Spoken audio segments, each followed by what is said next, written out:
Salut YouTube, bon aujourd'hui une nouvelle vidéo un peu différente de ce que je fais d'habitude. Cette fois on va à la rencontre d'une Française, 100% française, c'est pas une métisse, mais elle a déménagé en Thaïlande depuis l'âge de ses 12 ans. Dans ce nouveau format, ça va être un format interview mais aussi podcast. Enfin bref, rendez-vous tout de suite avec notre invité. Alors salut à toi. Bonjour. Est-ce que tu peux te présenter? Alors, je m'appelle Chanel, j'ai 32 ans et ça fait 20 ans que j'habite en Thaïlande. Donc tu es arrivée à 12 ans il me semble, c'est ça? Ouais. Est-ce que tu peux nous raconter un petit peu comment ça s'est passé? Pourquoi tes parents ils ont décidé de partir? En fait, je venais en Thaïlande depuis que j'ai 2 ans. Quasiment tous les 2-3 ans, on venait en vacances. Donc il a dit, c'est là que je veux habiter. Et du coup, on a décidé de déménager l'année d'après, donc en 2006. Et mes parents avaient des appartements, la maison, donc ils ont mis tout en location. Ils sont venus habiter ici en Thaïlande. Okay. Alors à Chiang Mai. Et du coup, t'es arrivé, t'avais 12 ans, t'étais encore scolarisé, non? Ah bah oui. J'étais au collège. Au collège, et comment ça s'est passé le départ? C'était trop dur. Genre j'en voulais beaucoup à mes parents. Parce que tu sais, j'étais en 6e. Ouais, t'as tous tes amis. Ouais, j'avais mon groupe de copines et tout. Je voulais vraiment pas les quitter. Et c'était dur les 2 premiers mois. Et puis après, on est allé à l'école internationale. Ouais. Je me suis refait des copines. Et puis, mes copines de France me manquaient toujours. Mais bon, je me suis assez vite intégrée en Thaïlande, ouais. Et du coup, à l'école internationale, ça veut dire que tu faisais des cours en anglais? Ouais. Du coup, je suis arrivée, je parlais pas du tout anglais, pas thaï. Et comment t'as fait pour t'adapter En plus, au collège, c'est un niveau quand même pas mal. Comment t'as fait pour suivre des cours dans une langue que tu maîtrisais pas? Ah bah c'était compliqué, mais au bout en fait à force d'écouter, au bout de 2-3 mois c'est venu tout seul. Après j'étais jeune, je pense que quand t'es jeune ça rentre plus facilement, mais ouais c'était quand même compliqué au début. Donc tes amis c'était quoi? Des étrangers, des Thaïs à cette école-là, à cette époque? Ah oui, dans ma classe il y avait aucun français. Okay. Je crois que dans l'école il y avait 2 français, plus mon petit frère et moi, donc on était 4 français dans toute l'école et de toutes les classes, donc les autres français c'était pas du tout de notre âge. Ouais. Donc dans ma classe c'était j'avais des copines coréennes et une copine allemande, 2 coréennes et une allemande. Ouais. T'as commencé à te faire des amis à ce moment-là? Ouais. Bon, je suis assez sociable je pense, donc je me suis tout de suite fait un groupe d'amis et on est restés très proches toute l'année, on était copines et tout, et je crois que je les ai encore sur Instagram. Et t'as fait combien d'années à cette école internationale alors? Alors une année seulement. Une seule année. Et après on est passé au CNED, l'école à la maison. Tu passes d'une école anglaise avec une école classique à une école française à la maison en plus, sans camarades de classe. Comment ça s'est passé? Alors pour le coup je préférais faire mes cours en français. J'étais beaucoup plus à l'aise avec le français qu'avec l'anglais. Ah, excuse-moi, je te coupe. Est-ce que tu étais une bonne élève? Est-ce que tu avais des bonnes notes à l'époque? Je pense dans la moyenne, genre je devais avoir 13-14. Ouais, donc pas mal. J'étais pas nulle, mais j'étais pas très bonne élève non plus. Mais moi j'adorais l'école. J'aimais bien apprendre et tout. Donc je pense que si j'avais été à l'école française, j'aurais été meilleure élève. Mais vu que j'étais toute seule à la maison, il n'y avait pas de prof et tout, c'était quand même compliqué.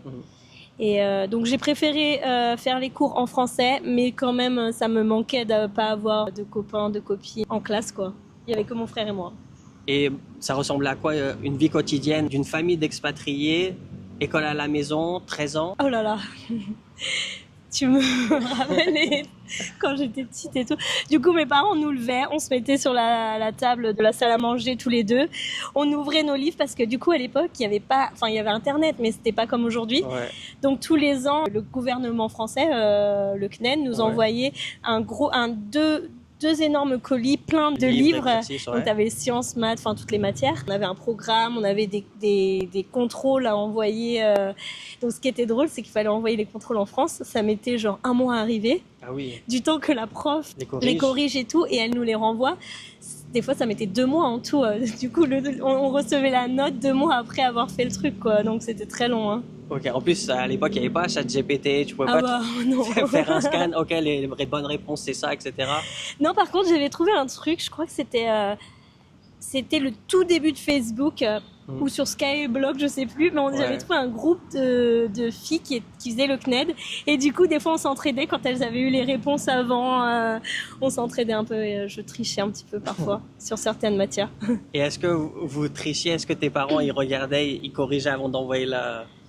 Bah, déjà, la alors, copie ou pas? au début, peut-être ma mère, elle m'aidait un peu, mais tu sais, quand t'arrives au lycée, même ma mère, Ouais, elle ça était commence à être dur. Bah ouais, mais Ah, je pourrais pas refaire des trucs du lycée, ben, là. mais moi non plus, pareil. Donc à la fin, non, hein, c'était Ouais. uniquement moi. Je regardais un peu sur internet et tout, mais même quand tu regardes sur internet, t'as pas forcément à l'époque, t'avais pas les mêmes exercices et tout. Donc et internet, c'était pas développé comme aujourd'hui Ouais. où tu peux tout trouver quoi. Donc, du coup, tu as un frère, il a combien d'années de moins que toi? Mon petit frère, il a 4 ans de moins que moi. 4 ans de moins que toi. Et quand vous étiez pas à l'école, qu'est-ce que vous faisiez? Ça... Est-ce que, je sais pas, vous avez des activités extrascolaires ou... Alors, bon, on a fait un peu tout. Moi, je faisais de la danse à un moment donné, de la guitare. Mhm. Je sais toujours pas danser et faire de la guitare, mais j'ai pris des cours, il fut un temps. Et mon frère allait au foot. Et ensuite, en fait, on habitait dans une résidence Ouais, avec un un Mouban, Ouais. voilà. Et du coup, bah, on jouait avec les enfants du Mouban. Donc, on avait notre Mouban était à côté d'une école américaine. Ouais. Donc, il y avait plein d'enfants américains, canadiens. Et on C'était jouait la avec. même école auquel tu avais fait la première année Non, ou non, une non, non, autre? non. Ok. C'était une autre. Là, c'était à côté de chez nous, c'était une école chrétienne, protestante, américaine, donc on Ok. n'avait pas été à celle-ci. Mais du coup, on jouait à cache-cache, on faisait du vélo, il y avait la piscine aussi, donc on avait quand même. Après l'école, on avait quand même plein d'amis, on faisait des trucs, quoi. On n'était pas seuls. Et est-ce que tu as toujours des contacts avec ses voisins, amis? Alors certains oui, d'autres, la plupart sont rentrés en Amérique, au Canada, donc Ok. j'ai un peu perdu contact, mais je les ai encore sur Facebook, Instagram. Et sinon j'ai ma meilleure amie Britney qui est à Chiang Mai. On se connaît depuis que j'ai 12 ans et on est Ouais. encore très proches. C'était hier son anniversaire d'ailleurs. Ok. Ouais, bon anniversaire à elle. Là, tu eu que des amis étrangers. À partir de quand tu as commencé à rencontrer des Thaïlandais? Alors, là on en vient le sujet. En fait, ouais, à la base j'étais que avec des amis allemands. J'avais des amis allemands, américains, canadiens et tout. Et à partir de 17 ans, quand j'ai commencé à sortir en boîte, Ouais. Ok. là j'ai rencontré des Alors, à Thaïs. Chiang Mai, en boîte, ça veut dire que tu allais... cherche des noms, là. Warm-up. Warm-up, Scratching. voilà. Warm-up.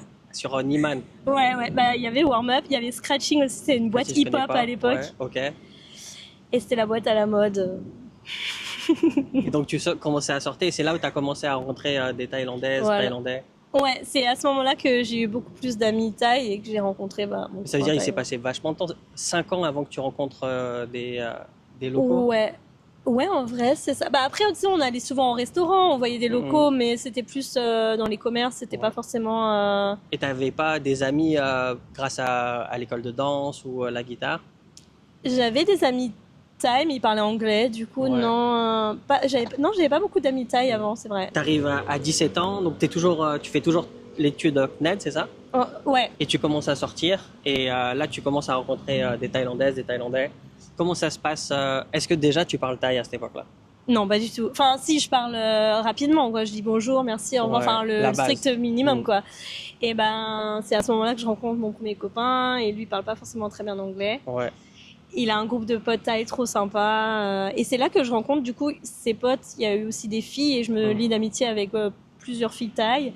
Et vu qu'ils parlaient que tous thaï, bah, c'est là que j'apprends à parler thaï, en fait.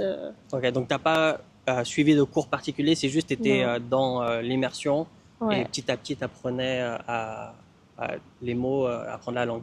Exactement. J'ai jamais appris le thaï à l'école. Même l'anglais, d'ailleurs, hein, pas vraiment à l'école. C'était vraiment sur le Ouais, tas. ouais, je vois. Quelle est la différence, surtout à ton jeune âge, entre les amis étrangers que tu avais, tes voisins, et les amis thaïs que tu as rencontrés par la suite? Est-ce qu'il y en a déjà une différence et qu'est-ce que tu dirais? Bah, sur le coup, j'ai pas trop. Enfin, déjà, c'était la langue. Je comprenais rien de ce qu'ils disaient. Ouais. Ils rigolaient beaucoup et tout. Et en fait, on changeait un peu d'univers parce qu'avant, moi, j'étais un peu enfant. Tu vois, on jouait à cache-cache et on Ouais. allait à la piscine, on faisait du vélo.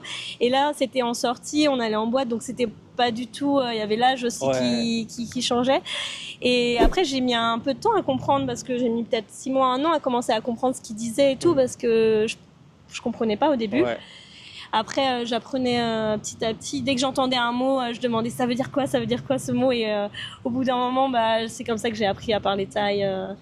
Mais non, j'ai pas vu de. Enfin, il y a pas de. C'est venu naturellement, donc il n'y a pas de choses qui m'ont choquée, ou du moins pas que je m'en souvienne. Et donc tu disais au début de ton départ que tu regrettais un petit peu le choix de tes parents. Est-ce que à cet âge-là, à 17 ans, donc 5 ans après ton arrivée, tu avais encore ce regret d'avoir quitté la France ou tu étais content d'avoir fait ce choix? Je crois que j'étais contente à ce moment-là. Ouais.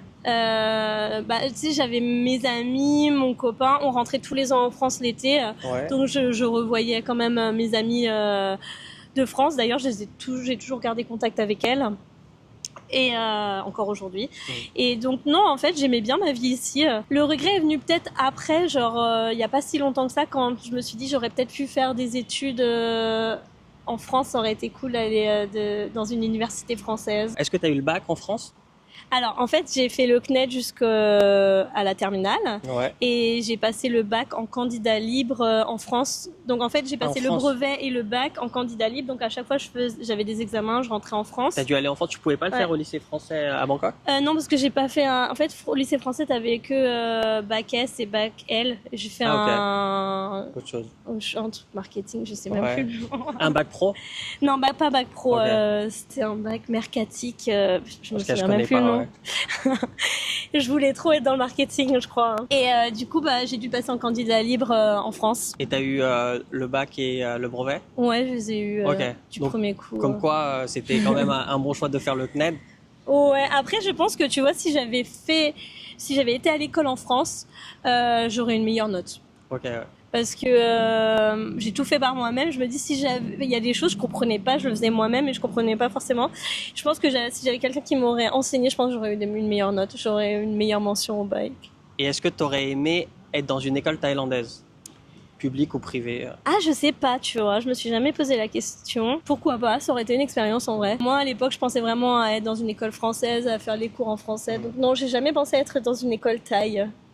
Et après ton bac, donc tu disais que tu as eu des regrets peut-être de ne pas aller à l'université. Est-ce que... pourquoi déjà tu l'as pas fait? Première chose. En fait, j'ai fait des études en ligne avec Educatel dans l'import-export. Je crois que j'ai fait 2 ou 3 ans après le bac. Mais du coup, ça m'a pas servi parce que je travaille pas du tout dans l'import-export maintenant. Mais je l'ai pas fait parce que j'étais en couple. Et du coup, je voulais pas repartir en France. Erreur de jeunesse, mais bon. Et pourquoi t'as jamais pensé à faire l'école thaï, enfin l'université thaï, ou même thaï mais internationale, parce qu'ils ont des cursus en anglais? Du coup, moi j'ai fait toute ma scolarité en français. J'ai fait que 1 an à l'école internationale en anglais. Donc après, c'était tout en français. Je me voyais pas aller à l'école, à l'université en anglais et encore moins en thaï.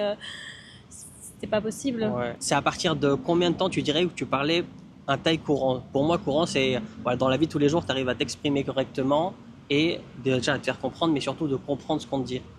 Alors, c'est venu progressivement, mais je pense au bout de 1 an et demi, donc après avoir rencontré mon copain, donc j'avais 17, peut-être 19 ans, je parlais, au bout d'1 an, 1 an et demi, je parlais couramment. Donc du coup, tu as eu un copain thaï. Aujourd'hui, tu es célibataire? Oui. Est-ce que le fait d'être étrangère en Thaïlande, tu te sens un petit peu privilégiée comme un homme pourrait se sentir privilégié, par exemple? Alors, non, je pense pas. Ouais. Après, je pense que les mecs thaïs sont très, pas timides, comme on dit, discrets, ils osent pas, tu vois. On a l'impression qu'ils nous aiment pas trop. Mais en vrai, quand tu leur parles et tout, je trouve qu'il y a quand même une facilité par rapport aux Thaïs, mais non, ils vont pas venir te draguer ou venir te parler comme en France, quoi. Et des fois, c'est agréable, en vrai. Sur certains points, ils sont hyper retenus, un petit peu. Donc non, je suis pas avantagée d'être étrangère ici par rapport à ça. En tout cas, tu le ressens pas? Non, ça dépend, mais non pas tant que ça, quoi. Et est-ce que maintenant que tu parles couramment le thaï, tu penses que c'est un plus si jamais tu sors avec un thaï ou pas forcément, parce que les thaïs que tu rencontres aujourd'hui parlent suffisamment bien anglais ou... Alors en fait, je parle pas thaï, je pense qu'ils sont en retenue, et dès que je parle thaï, là, ils sont plus ouverts et ils viennent plus facilement me parler. Peut-être c'est la langue qui leur fait peur de faire le premier pas. Je pense que c'est peut-être la langue, mais une fois que je parle thaï, c'est vrai que quand je sors et je parle thaï, ils viennent beaucoup plus facilement me parler. Donc c'est peut-être par rapport à la langue. Ok, attends. Dès que tu as fini tes études, qu'est-ce que tu as fait comme travail? Tu as commencé par quoi? Est-ce que c'était difficile de trouver un travail en tant qu'étrangère en Thaïlande? Ouais, c'était super dur parce que quand tu es étranger et que tu as fait des études, tu as déjà de l'expérience et tu vis en Thaïlande, je trouve que c'est plus simple parce que les boîtes te veulent. Mais quand tu n'as jamais fait tes preuves nulle part et que tu veux trouver un travail ici, c'est super dur.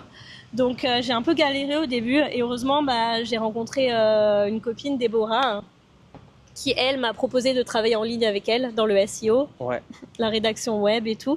Et c'est grâce à elle que je me suis un peu lancée dans ma carrière en ligne. Donc c'était ton premier travail? T'avais quel âge? Je crois que j'avais 21, 22, 23. Ok, donc c'est plutôt jeune quand même. Ouais. C'était juste au moment où je finissais ma formation avec Educatel où j'ai fait ça. Aujourd'hui, l'import-export, ça t'intéresse pas du tout? Non. En fait, j'ai fait ça parce que vraiment, à ce moment de ma vie, j'ai eu l'opportunité. Il n'y avait pas de marketing en ligne, de formation marketing en ligne, parce que moi, j'aurais fait, j'adore le marketing, mais il y avait import-export. Je dis, import-export, on est en Thaïlande, pourquoi pas, ça peut le faire.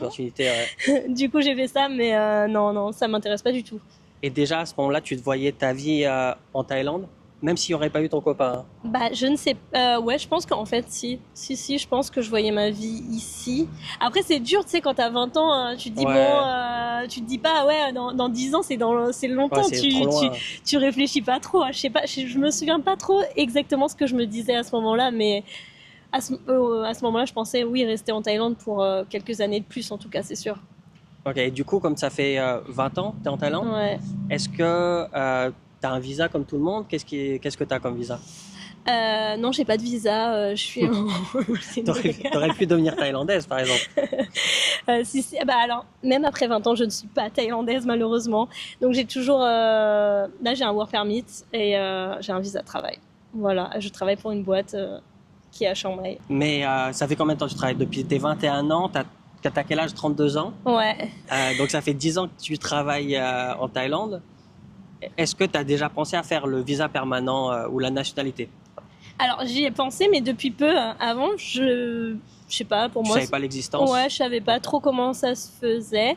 Et depuis 2-3 ans, j'y pense. Et c'est en process, quoi. Okay. J'attends d'avoir le visa, parce que du coup, il faut passer par le visa permanent PR avant pour avoir la nationalité. C'est ça. L'objectif, c'était d'avoir la nationalité avant 40 ans, mais tu m'as dit que... Ça prend un peu de temps. Tu m'as dit que ça prenait 20 ans, donc je l'aurai à 50 ans.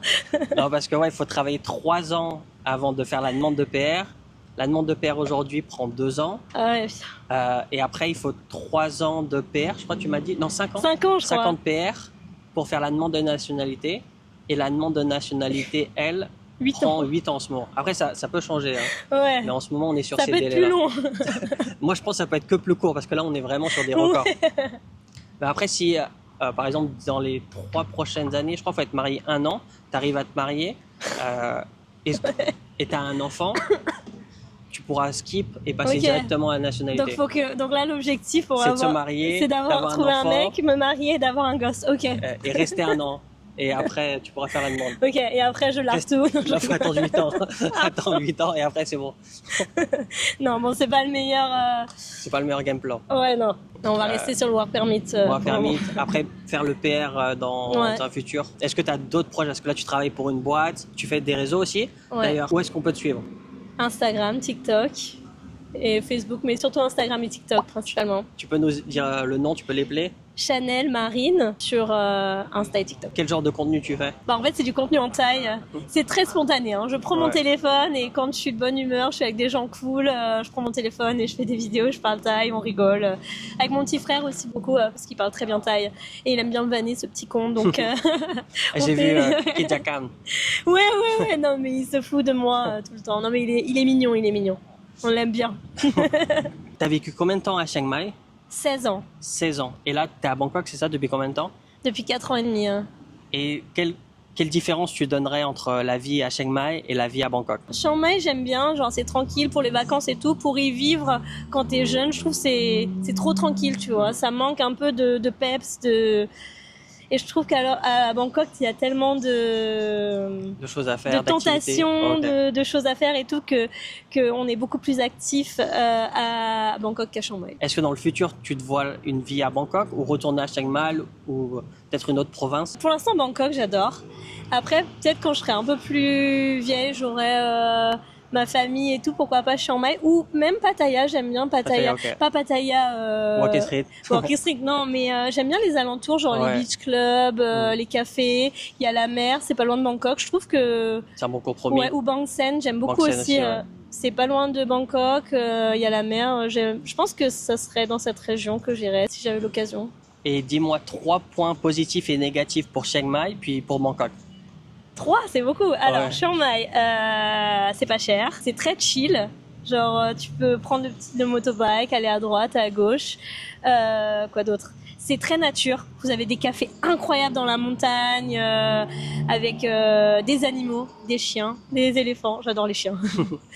Et les inconvénients de Chiang Mai, c'est loin de tout. Genre, c'est loin de Bangkok, c'est loin de la mer. Donc, faut Ouais. prendre l'avion. Il n'y a pas grand-chose autour.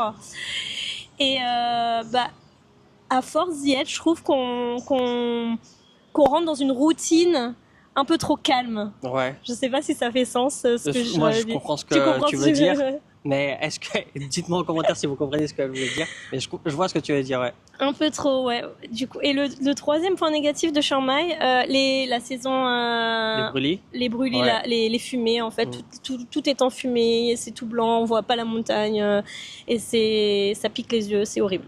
Et Ouais. ça dure 2 mois, mars, avril, donc c'est un peu Ouais. compliqué. Moi, je cette dirais période. même plus long parce que ça commence à partir de fin janvier. Déjà, ça Ouais. commence à être chiant. On Ouais. sait pas non plus la fumée, mais Ça tu dépend montes à des Doi années, Suthep, mais ouais. tu vois déjà plus trop la ville. C'est clair, c'est clair. Non, c'est pas agréable du tout.